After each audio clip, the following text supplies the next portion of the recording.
Greetings, all! Today, we'll be examining the legendary Psychic-type Pokemon Cosmog, the Nebula Pokémon, its evolution Cosmoem, the Protostar Pokémon, its Psychic Steel-type final evolution Solgaleo, the Sunne Pokémon, and its alternate Psychic Ghost-type final evolution Lunala, the Moone Pokémon. Though they may start from humble beginnings and take a very long time to truly mature, the members of the Cosmog family are incredible creatures that can more than show that the smallest of packages can sometimes contain the greatest of treasures. Cosmog are curious creatures comprised of dust, packed with immense amounts of psychic energy that forms a ball-like structure with a purple and pink gassy body, with two small blue star-packed appendages sprouting from the top, as well as a central black core with a pair of yellow blades on the top and bottom of their body, blue cheeks, yellow eyes, and a small mouth.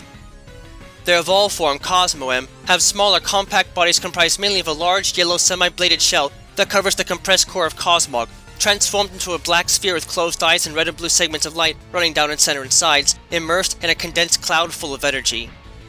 Their final evolution, Solgaleo, have the body form of a lion, with white metal skin covering the majority of their quadrupedal form, as well as a small tail with a black and gold end, black feet with gilded claws, and red bands around their ankles. In addition, their head has a massive mane also coated in metal, with red and yellow streaks dotting its form outwards, the beast's craggy mouth sitting below their blue star-filled eyes, and the central blue gem that rests on their forehead. Their other final evolution, Lunala, on the other hand, have the body of a bat, with large majestic wings that are shaped like crescent moons, with a wide yellow blade that connects to the edges of their thin bluish-purple wings in 3 places, with a pair of smaller cross-shaped attachments on the lower edges of each wing, being framed with the upper side with white barbed edges that connect all the way to the base of their neck. A large bladed counterweight is suspended on the lowest end of their torso, with white markings along the wings and a bright blue core at the base of their neck, with the head also having a crescent shape to it, opening at the top of their head, with a small white mouth and bright pink star-filled eyes. Cosmog and their evolutions are deceptively valuable creatures, as they are some of the few legendary Pokemon known to exist in an actual evolutionary family, and the reasoning is likely behind their connection to the Ultra Space. Cosmog and their evolved forms, alongside Necrozma, are the only Pokemon known to originate from the Ultra Space that have the power to open gateways into other worlds, though the exact reason for them possessing this power is a complete mystery at the moment. Cosmog and its evolutions were worshipped in ancient times for this power and the great light they bring to the world, with the ancient natives of the Alola region in particular calling Cosmog the Child of the Stars. The birth of the first Cosmog from Lunala and Solgaleo on Earth, in particular, was an event of monumental proportions, so much so that it is recorded in ancient legend that the child was taken under the care of the land spirits of the region, safeguarding the child from any harm. With all known Ultra Beasts that have come to occupy our world being brought here accidentally through Ultra Wormholes as a result of the power of Necrozma, it is known in ancient legend that Cosmog and its fully evolved forms, Solgaleo and Lunala, were the only Ultra Beasts to ever bring true prosperity to the region, and for that they were revered and honored as deities, even as the legends began to fade away and knowledge of their child disappeared from the minds of the natives, until modern times and the reawakening of this knowledge in the face of the Ultra Crisis. In their current state, Cosmog are very much like Nebula in that they are fairly weak and gassy. Their bodies are so light that even a light breeze can send them flying through the air, and their bodies can be dissipated very easily, even with weak attacks, even with the crescent-shaped band that helps to keep the main segment of their bodies in a fairly consistent shape, making them ill-equipped to do much or anything at all in terms of combat. They really have no need though, as these creatures are not edible in the slightest, and thus there is no real reason for anything to try and eat them.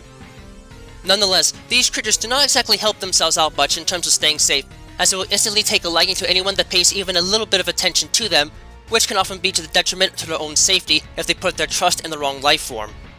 This simple and curious nature, reflected in their possession of Unaware as their only base ability, however, does allow them to make good friends with people and Pokemon alike in this world, which some suspect might be part of the reason why they and their evolutions pay such great respect and protection towards the well-being of this world versus their homeworld. It is said that when light falls on these creatures, it causes them to grow and energize, helping to pave the way for their eventual acquisition of the teleport technique about halfway through the life cycle, though the move does them little good, as they can only seem to use it under duress, and it's very taxing on their energy supplies.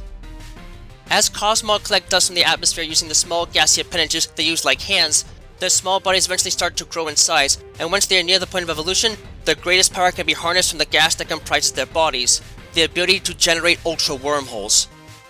Unfortunately, because Cosmog is still quite weak, any attempt to use his power will drain a large portion of their energy and cause them to collapse, which is extremely painful for them, but nonetheless helps to usher in their development into their fully evolved forms, making it the only way to ensure they would be able to evolve within a reasonable amount of time.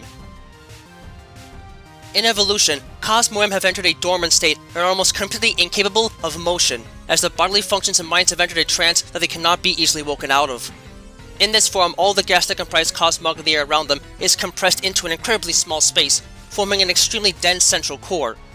The core is then encapsulated inside of a crystalline cocoon and multi-bladed outer shell made from a combination of psychic and ultra-wormhole energy, creating a tight shield that protects these creatures from serious harm, and in turn, both increases the defensive stats to an unprecedented degree and grants them access to Sturdy as the only base ability. While some see the state as being akin to a neutron star, given the creature's known evolutionary pathway, it is more accurate to compare them to a protostar that has formed an incredibly dense core, but has yet to initiate sustained fusion reactions inside said core. This form can take a while to be achieved by Cosmog naturally without the assistance of others, so long in fact that it is thought that it might take thousands if not millions of years for them to achieve this form without some form of outside assistance. While these creatures do gain access to the cosmic power technique as a consequence of their evolution, they are otherwise still unable to do anything to defend themselves directly, relying on the energetic cocoon containing them as their primary form of defense. Because of the incredible compression involved in their formation, these creatures, despite being the smallest known Pokémon, are also tied with Celesteela for the heaviest, topping out at approximately 2,200 pounds in weight. This would normally make them impossible to carry, but when these creatures are in the presence of someone they know and trust, even though they are dormant, they will radiate a weak field of psychic energy that keeps them partially levitated off of the ground and resistant to the pull of gravity. This field can even be felt by humans, as it makes the surface of the outer shell warm to the touch. It might take some time for these creatures to actually evolve into the final stage of evolution, but it is noted that their full power can be brought forth using the sun and moon flutes in the right locations, though these ancient artifacts are so rare that it is more likely that only time and experience will be able to unleash the power that lies dormant inside of their bodies. Solgaleo are considered to be an emissary of the sun, and it was in their honor that the ancient inhabitants of the Olola region crafted the Sun Flute, an item that plays a powerful melody said to be strong enough in the company of its counterpart, the Moon Flute, to summon forth the power of these alien creatures in times of need. Solgaleo's bestial form resembles that of a lion and moves very much like one on land, but they are readily distinguished from one via the capacity to seemingly float in the air whenever they wish to without having to exert any effort to do so, a byproduct of their capacity to concentrate true negative energy within their bodies. These creatures constantly emit light from their forms, and their flowing mane looks very much like the sun, hence their association with it. With their light, Solgaleo can light up the darkest of nights like it is midday, and in turn completely alter the diurnal cycle of life on the planet, though never to an extent that the effects are permanent. After spending so much time as Cosmoem, these beasts, which are treated as male in the ancient legends of the Alola region, spring forth as the central core of the creatures finally compresses to the point where a molecular chain reaction is started that causes the compressed matter to finally expand as the core ignites, transforming into this beast when the light of the sun is upon it. In this form, these creatures become Psychic Steel-type Pokémon as a reflection of their reliance on light to attack, and they gain access to improved stats all around, with a special focus on physical attributes. Upon transforming, their ability becomes Full Metal Body, an ability reflective of the high concentrations of metals that adorns the outer hide, and the light that constantly pours forth from it, which grants them the power to reflect and negate negative stat changes that may come from an opponent's move, granting them the same basic attributes as the Clear Body ability, even though the ability functions differently.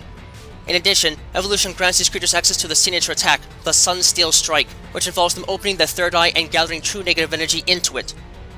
While this can generally be used by the creatures to easily open portals in and out of Ultra Space, in the case of this move, they will instead energize their bodies with it and enter their Radiant Sun phase, immediately blasting towards their opponent from the air with the force of a meteor and impacting the target to deal severe Steel-type damage.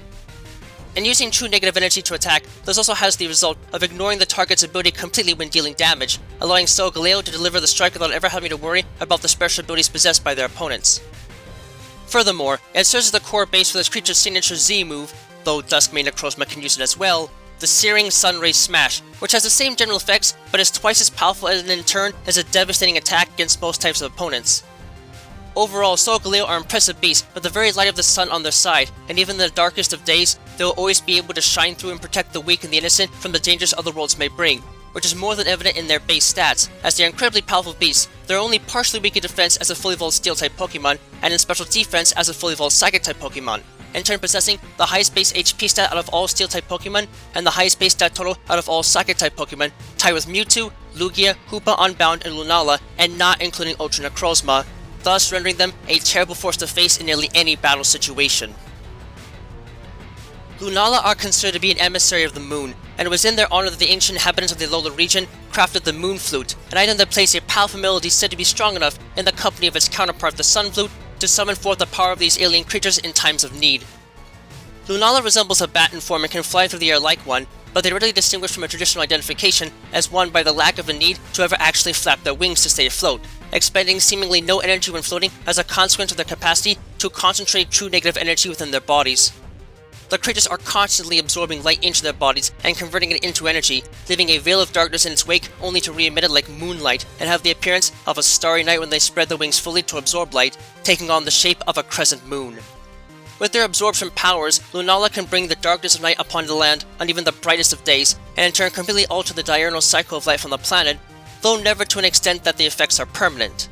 After spending so much time as Cosmoem, these beasts, which are treated as female in the ancient legends of the Alola region, spring forth as the central core of the creature also collapses to the point where a molecular chain reaction is started that causes the compressed matter to finally expand as the core ignites, transforming into this beast when the light of the moon is upon it.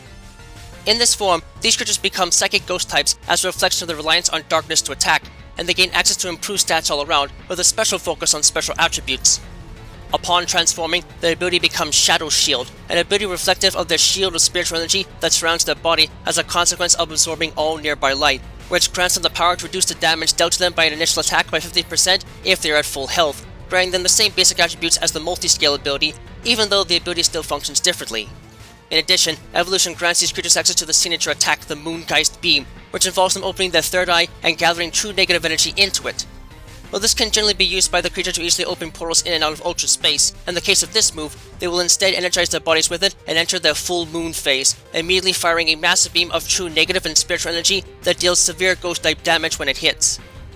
In using true negative energy to attack, this also has the effect of ignoring the target's ability completely when dealing damage, allowing Lunala to deliver the strike without ever having to worry about the special abilities possessed by their opponents.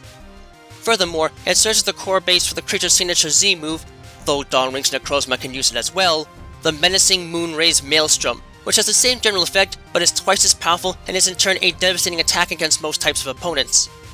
Overall, Lunala are impressive beasts with the very light of the moon on their side, and even on the brightest of days, they will always be able to bring the cover of darkness to their side and protect the weak and the innocent from the dangers other worlds may bring, and this can more than be seen with their base stats, as they are incredibly powerful fighters that show no general weakness in any of their stats as a fully evolved Psychic and Ghost-type Pokémon, and possess the highest base stat total out of all Psychic-type Pokémon, tied with Mewtwo, Lugia, Hoopa Unbound, and Solgaleo, and not including Ultra Necrozma, as well as Ghost-type Pokémon, tied with Giratina, rendering them a terrible force to face in nearly any battle situation. In talking about Cosmog and its evolutions, it is lastly important to make note of the role one of these creatures played within the recent events of the Ultra Crisis. The Aether Foundation, a group that was originally dedicated to the protection and healing of hurt Pokémon, went through a dangerous phase of existence after the discovery of the Ultra Wormholes by Professor Moone, the husband of the president of the organization, Lucamine.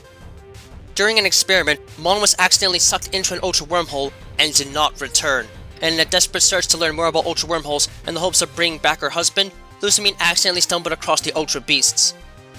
While creatures like Type No were created in order to have a weapon to defend against the possibility of invading Ultra Beasts, Lucamine became too obsessed with finding a way to bring back her husband, and in her research, came to interact with a group of people known as the Ultra Recon Squad, who came from an alternate universe in order to seek assistance in taming the legendary beast Necrozma, for fear that it would invade this world and steal the light from it, much as it did in their world.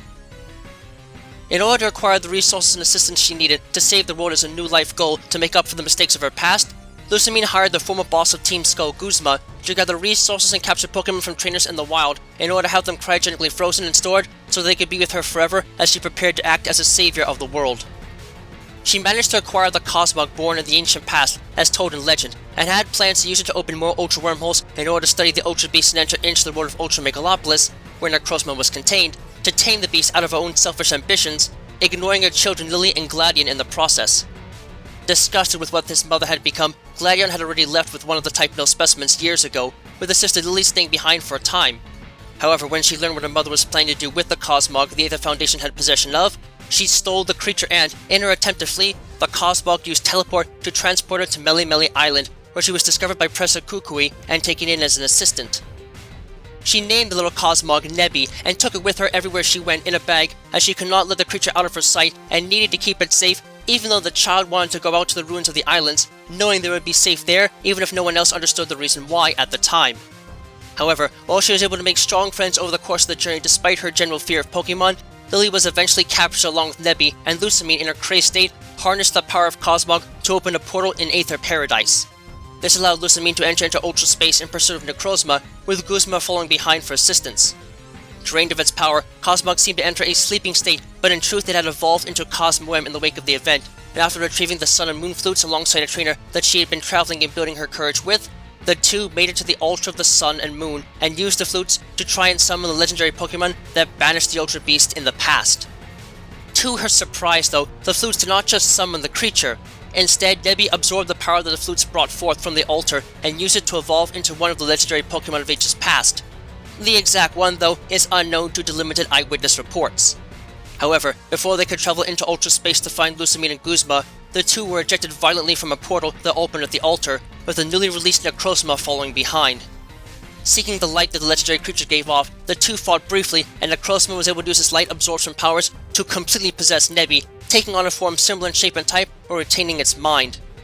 While the trainer that Lily had been traveling with was able to fight off the beast, it had used the power to open ultra wormholes across the planet, with ultra beasts pouring forth from them in turn, and there was no way of knowing what would happen next. With a bit of assistance, a spare suit and legendary Pokémon from the Ultra Recon squad, the trainer was able to travel to their homeworld of Ultra Megalopolis, where, at the top of Megalo Tower, the trainer came face to face with a fully recovered Necrozma, having finally absorbed enough light to temporarily return to its original form, known as Ultra Necrozma. However, even at full power, the trainer was eventually able to subdue the beast, causing it to be critically hurt and lose control of its light, reverting back to its original form, and in turn leaving the legendary Pokémon it had possessed none the worse for the wear, and crash landing back in the Alola region through some unknown means. By the end of the incident, all damage that had been done was reversed, and Lucamine returned to her position as the head of the Aether Foundation with the mental scars subdued, while Guzma disbanded Team Skull and the Ultra Recon squad, returned to the homeworld, and only came back to the region to help in the capture of Ultra Beasts that had escaped into our world during the events of the crisis. The fate of Necrozma is still unknown, aside from the fact that it is somewhere in our world, perhaps waiting for another chance to restore its full power once more. The members of the Cosmog family are genuinely among the most fascinating and gorgeous creatures to grace the space beyond this plane. And while it may take some time for them to truly show the ultimate power, the wait can be more than worth it for those that can acquire one. Cosmog are silly and adorable little critters with a lot of heart and curiosity to spare, oftentimes living a very carefree existence. The fact that they quite literally have almost no way to defend themselves can make them a bit vulnerable though, and thus should be protected at all costs if found. Cosmoem are truly mysterious and dense creatures, quite literally, having more mass to them than nearly any other Pokémon, and yet all wrapped up in a very small and cute package. While they still may not be able to defend themselves in any real capacity, they don't need to, as the superb defenses can help keep them protected until it is time for them to fully mature. And boy oh boy, do they make an entrance once fully matured. Solgaleo, the shining embodiment of the sun itself, and the shining light it casts upon all, able to wield that same light to devastate others, especially in close quarters. The fact that they can even walk and run on light itself, against all sense of gravity in nature, just makes them all the more majestic, and truly a divine beast to gaze upon on any day. And then there's Lunala, the counterpart and glowing embodiment of the moon, using its wings and the power of moonlight to dazzle others and unleash it all with terrifying beams of energy that can cut through the night and embrace it all at the same time. While their forms may garner both fear and awe upon all those that witness their might, they are still gentle creatures that will bring hope to those in dire straits and show the real power of the night sky in turn. Born of stars beyond stars, and a powerful force to be seen when their full power is unleashed, the members of the Cosmog family are emissaries of the sun and moon in all of their forms and worth protecting at all costs. Though it may take a tremendous amount of time for them to reach true maturity on their own, the sheer galactic power at their disposal at that point is more than worth the effort to make them into shining beacons in the sky. Just do yourself a favor and make sure to hold on tight if they take you for a ride through ultra space, as there's no telling what sort of world you may end up in when these majestic beings plow through space and time in their march.